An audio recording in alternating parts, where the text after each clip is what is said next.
Patawid na ng intersection ng motorsiklong yan nang tumama ito sa likod ng pickup truck sa Talisay City, Cebu. Sira ang harapan ng motorsiklo. Nagbeating the red light daw ang pickup habang naka-green light ang lane ng motor. Ligtas naman ang rider.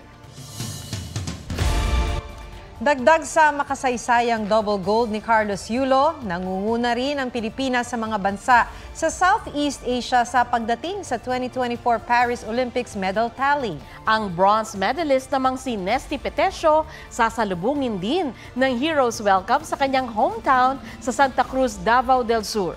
May report si Mariz Umali.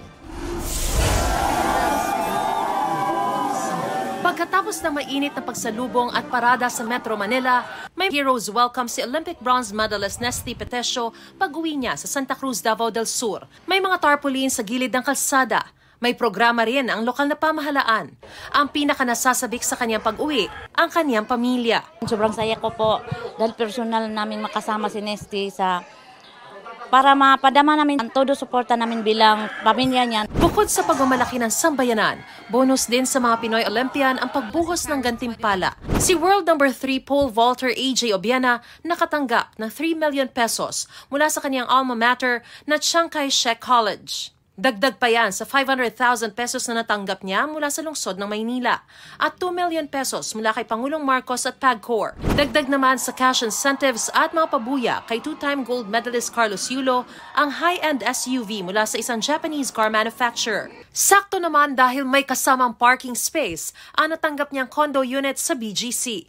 Di lang gantimpala para sa sarili ang nakamit ni Carlos at ng iba pang mga Olympian sa kanilang pagsabak sa Paris 2024 Olympics. Gantimpala rin ito sa buong sambayan ng Pilipino dahil ang bitbit nilang 2 ginto at 2 bronze para sa bansa ang naglagay sa atin sa #1 slot sa buong Southeast Asia. Dahil sa 2 ginto ni Yulo sa gymnastics at bronze medals ni Nesty Petesio at Ira Villegas sa boxing, ang Pilipinas ang best performing Southeast Asian country sa Paris Olympics. Bagay na nakamit din natin noong 2020 Tokyo Olympics. Sa loob ng isang siglong pagsali sa Olympics, nakaka-18 medalya na ang Pilipinas. 3 na ang ginto, 2 mula kay Yulo at 1 naman kay Heidelin Diaz para sa weightlifting noong Tokyo Olympics. Pinakamaraming ambag mula sa boxing, 4 na silver at 6 na bronze. Mariz Umali nagbabalita para sa GMA Integrated News.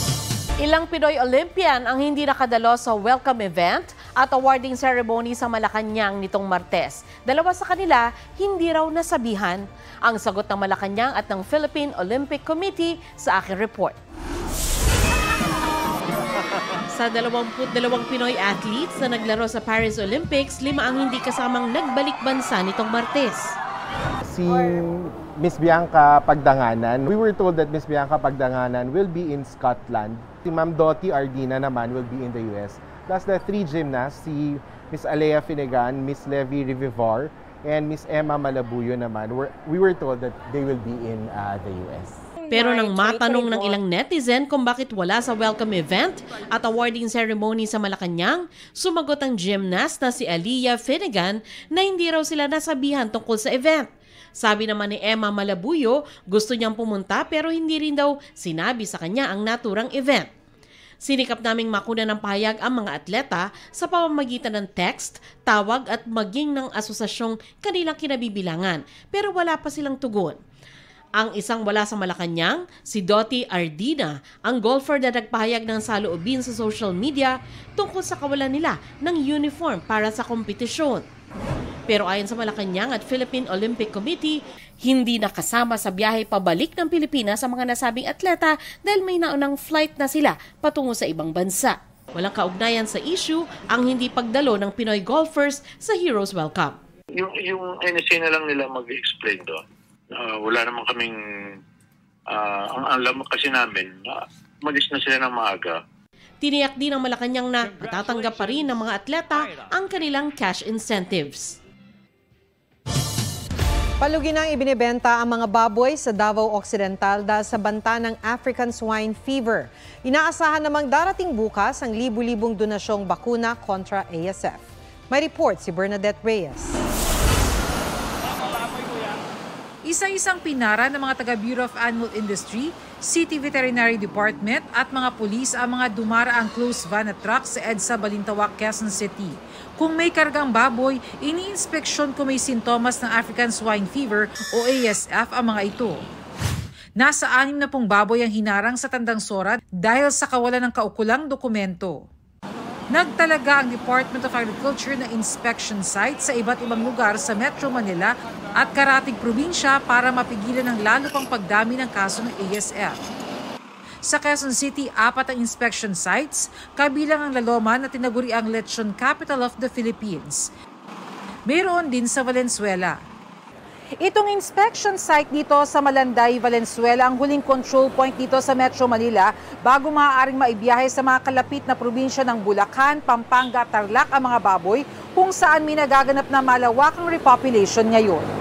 May inspection site din sa Santo Tomas, Batangas, Alfonso, Cavite at Calamba, Laguna. As of August 1, 22 probinsya na sa bansa ang may kaso ng ASF ayon sa Bureau of Animal Industry.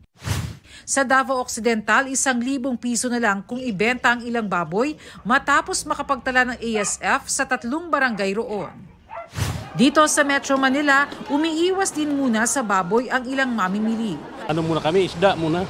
Baka mamaya yung binibenta ngayon may apektado na Bukas darating na ang donasyong 2,000 doses ng bakuna kontra ASF. Sisimulan ang pagbabakuna sa Martes. It's not that alarming because the vaccine is on the way. So hopefully makontain natin to. Bernadette Reyes, nagbabalita para sa GMA Integrated News. Sa mga customer ng Meralco, may nagbabadyang dagdag singil simula Oktubre. Inaprubahan kasi ng Energy Regulatory Commission ang hiling ng Meralco na singilin sa mga customer nito ang bayad sa kuryenteng kinukuha ng Meralco sa natural gas-fired power plants. Dahil dito, posibleng tumaas ng 32 hanggang 33 centavos kada kilowatt hour ang dagdag singil na uutay-utayin sa loob ng 12 buwan. Nauna nang nag-anunsyo ang Meralco ng mahigit 3 centavos kada kilowatt hour na dagdag singil ngayong Agosto. Humingi ng paglilinaw si Senador Robin Padilla nang matalakay ang isyu ng rape sa pagitan ng mag-asawa sa pagdinig ng Senado. Git ng inimbitang resource person na si Attorney Lorna Capunan, no means no. May report si Rafi Tima. Meron kang sexual rights sa asawa mo Hindi mo naman pinipili kung kailan ka yung in heat. Paano yun? Pag ayaw ng asawa mo, bababae ka na lang ba? Tanong yan ni Senator Robin Padilla sa pagdinig ng kanyang komite sa mga pulisiya ng media industry sa pagtugon ng mga reklamo ng pang-abuso at sexual harassment kung saan napag-usapan ang marital rape. Sabi ng resource person na si Attorney Lorna Capunan, kilalang family lawyer at women's rights advocate, rape pa rin maituturing kung isa sa mag-asawa ay ayaw makipagtalik. Yung no means no applies to both genders.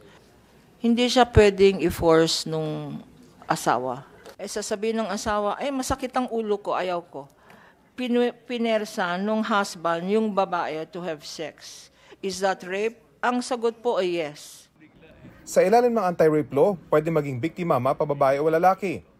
Pinaliwanag din ni Capunan na sa ilalim ng batas, hindi obligasyon ng asawa na maging sunod-sunuran sa kanyang kabiyak. Andyan ng asawa mo to serve you. Ayaw niya. So anong pwede kung para hindi ako mareklamo ng asawa ko? Counseling po ang kailangan. Kailangan po ng mga ganyan. ang counseling. Magdasal na lang kayo. With all due respect. Hindi po obligasyon ng isang wife. Sabi mo is to serve the husband. We amended the family code to remove the obligation of obedience. Kaming choice bigla, gano'n na lang. Matulog ka na lang. Ang issue doon hindi na legal, no? Ang issue doon na yan psychosocial. Rafi Tima nagbabalita para sa GMA Integrated News. Isang PWD ang pinagsasampal ng isang dating kagawad sa Dagupan City. May spot report si John Consulta. Sa tapat ng Barangay Hall, huminto ang lalaking sakay ng motorsiklo sa Tapwak, Dagupan City. Pagbaba, 2 beses niyang sinampal ang nakaupong PWD. Umalis kagad ang lalaking dating barangay kagawad. Pinag-iisipan ng kaanak ng biktimang isang mute na maghain ng reklamo. Masakit sa akin kasi kapatid ko yun eh. Depensa ng kagawad, nagawa niya yun dahil pinagsisiparaw ng biktima ang 10 taong gulang niyang apo. Sabi naman ng kaanak ng biktima, nagawa ito ng PWD dahil madalas raw siyang ibuli ng bata. Sinusubukan ng barangay na mapagharap ang magkabilang panig. John Consulta, nagbabalita para sa GMA Integrated News. Huwag magpahuli sa mga balitang dapat ninyong malaman. Mag-subscribe sa GMA Integrated News sa YouTube. Sa mga kapuso abroad, subaybayan nyo kami sa GMA Pinoy TV at sa www.gmanews.tv.